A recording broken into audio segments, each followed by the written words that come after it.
आगामी 17 दिसंबर 2023 रविवार को पटना के बाबू सभागार में ब्राह्मण स्वाभिमान सम्मेलन का आयोजन किया गया।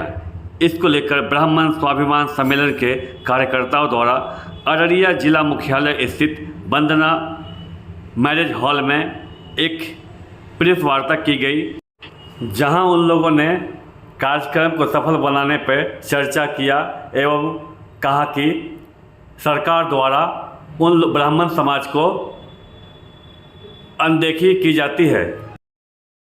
यह प्रेस वार्ता मूल रूप से 17 दिसंबर को पटना बापू सभागार में हम लोग ब्राह्मण स्वाभिमान सम्मेलन करने जा रहे हैं, उसी के लिए यह प्रेस वार्ता रखी गई है।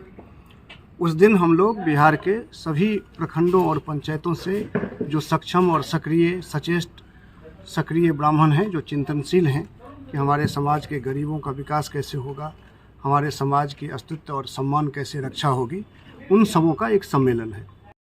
इसमें हम लोग ब्राह्मण कल्याण बोर्ड बनाने की मांग करते हैं बिहार सरकार और केंद्र सरकार से। हर जिला में ब्राह्मण मेधावी छात्र छात्राओं के लिए छात्रावास का निर्माण हो, वेद विद्यालय का निर्माण हो, जो कि ब्राह्मणों की मूल सबसे ज़्यादा जो पूंजी रही है वो हम लोगों का वेद कर्मकांड सनातन रहा है। तो उसके शिक्षा के लिए निश्चित रूप से वेद विद्यालय विश्वविद्यालय का स्थापना होना चाहिए। यह राज्य सरकार और केंद्र सरकार दोनों से हम लोगों की मांग होती है। राजनीतिक तौर पर हम लोग यह मांग करते हैं कि लोकसभा सीट में कम से कम 7, चूँकि सवर्णों में भी हम सबसे ज़्यादा हैं और हमें कम सीट दिया जाता है, सभी राजनीतिक दलों से हम लोग यह मांग करते हैं कि 7 सीट हमारे समाज के सक्षम जो नेतृत्व हैं उनको दिया जाए। और विधानसभा में 40,000 से ज़्यादा वोटर 56 विधानसभा में हैं बिहार में, जहां हम ये अधिकार रखते हैं कि मुझे मिलना चाहिए। हम लोग सिर्फ अभी तक कर्तव्य कर रहे हैं, हम लोग अधिकार के लिए आज तक लड़े ही नहीं हैं। तो अब हम लोग निश्चित रूप से ब्राह्मणों की जो भागीदारी होनी चाहिए वह उचित होनी चाहिए। ये नहीं करें कि हम ही लोगों को होनी चाहिए, लेकिन समुचित भागीदारी के मांग के लिए हम लोग यह सम्मेलन कर रहे हैं। साथ साथ इस सम्मेलन से संगठन हम लोगों का 17 साल से चल रहा है, लेकिन अब इस सम्मेलन से हम लोग एक नई शुरुआत कर रहे हैं। वह है समाज के सक्षम जो हमारे नेतृत्वकर्ता हैं या बिजनेसमैन हैं या समाज में IAS IPS हैं, जो भी हैं समाज के मूर्धन्य जो सक्षम लोग हैं, उनसे समन्वय स्थापित कर समाज के गरीबों का उन्नयन, जो हमारे 70% समाज में पिछड़े हैं, गरीब हैं, ब्राह्मण समाज में जो 20,000 से ज़्यादा का इनकम जिनके परिवार का नहीं है, उनका कैसे 50,000 से ऊपर इनकम स्टार्ट हो, उसकी कार्य योजना भी हम लोग बनाने जा रहे हैं। पहले तो ये स्थापित करने का कोशिश कर रहे हैं कि लोग जो किंवदंती कहते हैं कि ब्राह्मण एक नहीं हो सकते हैं, उनको प्रत्यक्ष प्रमाण मिल जाएगा कि हम ब्राह्मण तो सब दिन से एकजुट हैं, एकजुट ही हैं। ऐसा भी नहीं है कि कभी हम लोग एकजुट नहीं हुए हैं। हम लोगों का ऑटोमेटिक एकजुटता हो जाता है, एक इशारा होती है, चिंतन होता है और सब लोग चिंतन कर लेते हैं कि हमको क्या करना है। खास करके राजनीतिक में पहले कांग्रेस के साथ थे, बाद में भाजपा के साथ गए, कभी किसी दल के साथ जाएंगे तो फिर पूरा चले जाएंगे। इस भूल में लोग नहीं रहें कि यह किसी दल का बंधुआ वोटर है, यह स्वतंत्र वर्ण है और यह तो मार्गदर्शन करता है। राजनीति का हो, सत्ता का हो, यह वर्ण तो मार्गदर्शन करने के लिए जाना जाता है। तो यदि देश काल परिस्थिति के लिए हम लोगों को यदि सोचना पड़ेगा तो फिर ऑटोमेटिकली लोग ले लेंगे। कोई ठेकेदार नहीं होगा इस समाज का, लेकिन ऑटोमेटिकली बच्चा से लेकर बूढ़ा तक 18 साल से ऊपर के जो भी लोग हैं वो करीब करीब एक ही धारा में बहते हैं। तो सभी राजनीतिक दलों को हम आप लोगों के माध्यम से आगाह करना चाहते हैं कि हमें बंधुआ वोटर ना समझा जाए। ये आपका निशाना भाजपा पे तो नहीं है? नहीं, हमारा निशाना किसी दल पर नहीं है, ना हम किसी के विरोधी हैं, ना हम किसी के पिछलग्गू हैं, ना हम किसी के समर्थक हैं। यह संगठन विशुद्ध रूप से सामाजिक संगठन है और सभी दल के जो ब्राह्मण हैं वो इसमें जुड़े हुए हैं। इंजीनियर आशुतोष कुमार झा, संस्थापक अध्यक्ष, राष्ट्रीय ब्राह्मण महासभा। कई संघ हैं, इसका मतलब ये हुआ कि सभी संघ अच्छा ही काम कर रहे हैं, सबके मन में है। कोई ऐसा मैकेनिज्म तो है नहीं कि एक ही बार में सब संघ एक हो जाएगा या सभी ब्राह्मण एक हो जाएंगे पूरे भारतवर्ष के। तो जो लोग कर रहे हैं संघ संगठन, तो वो स्वागत योग्य है। हम लोग सबका स्वागत करते हैं और सब संगठन जब समय आता है ना तो एक हो जाते हैं। यदि आपका क्वेश्चन है तो मैं एक और जानकारी दे दूं कि 7 नवंबर को दिल्ली के जंतर मंतर पर पूरे भारतवर्ष के संगठनों का धरना प्रदर्शन हो रहा है। ठीक है, हम लोग सभी संगठनों का सम्मान करते हुए यह स्वाभिमान सम्मेलन कर रहे हैं। अब हमारा जो पीढ़ी है, जनरेशन है, वो पहले से जागृत हो गया है, ठीक है ना। लोग पहले कहते थे ब्राह्मण जो है एक नहीं हो सकता है, वो मिथक को तोड़ने के लिए अग्रसर रूप ले लिया है। और ये ब्राह्मण सेवा संस्थान जो है काफ़ी मेहनत कर रहा है।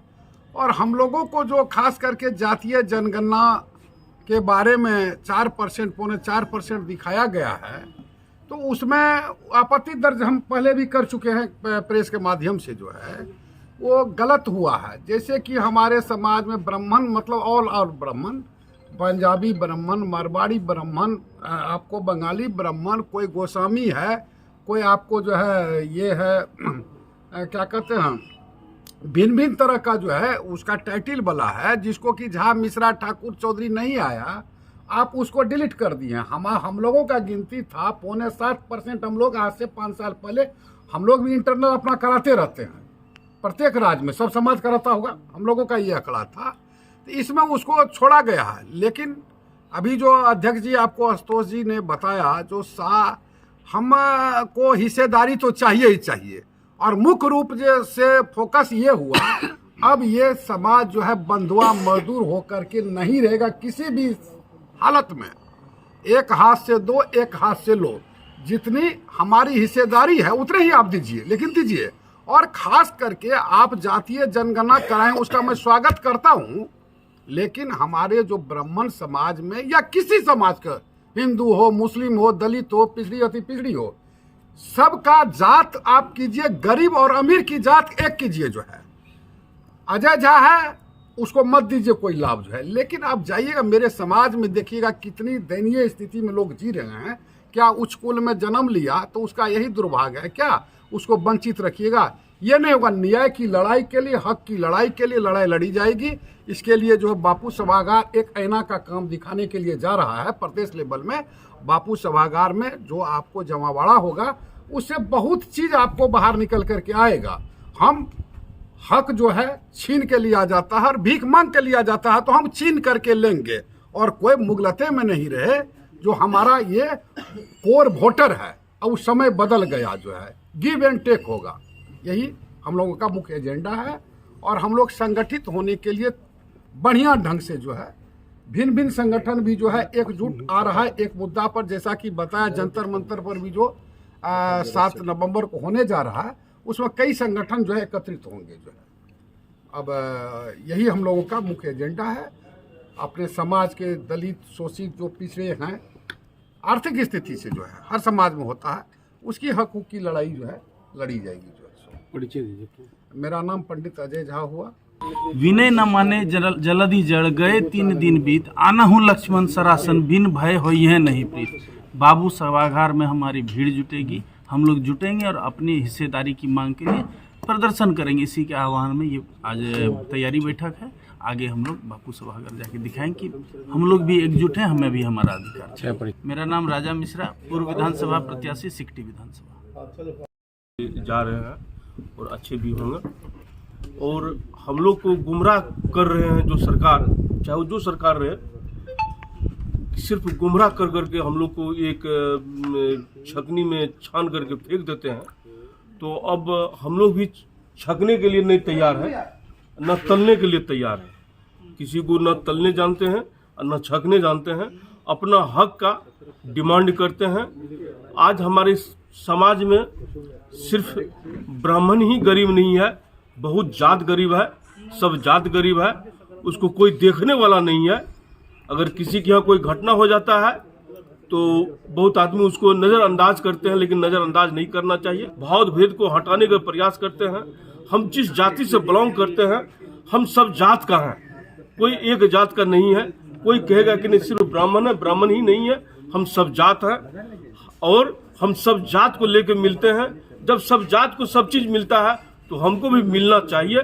उस अधिकार पर हम लोग डिमांड कर रहे हैं। ईश्वर जितना ले जाए लड़ने के लिए तैयार है। सरकार से कोई भी सरकार रहे लड़ने के लिए तैयार है, और न किसी सरकार को डरा रहे हैं उसको। जो हमको टिकट देगा मैं उसके साथ हूं, जो हमको टिकट नहीं देगा मैं उसका विरोध हूं। खुलायाम विरोध रहूंगा। यही मेरा ये है, इच्छा है। परिचय दीजिए। संजय कुमार मिश्रा।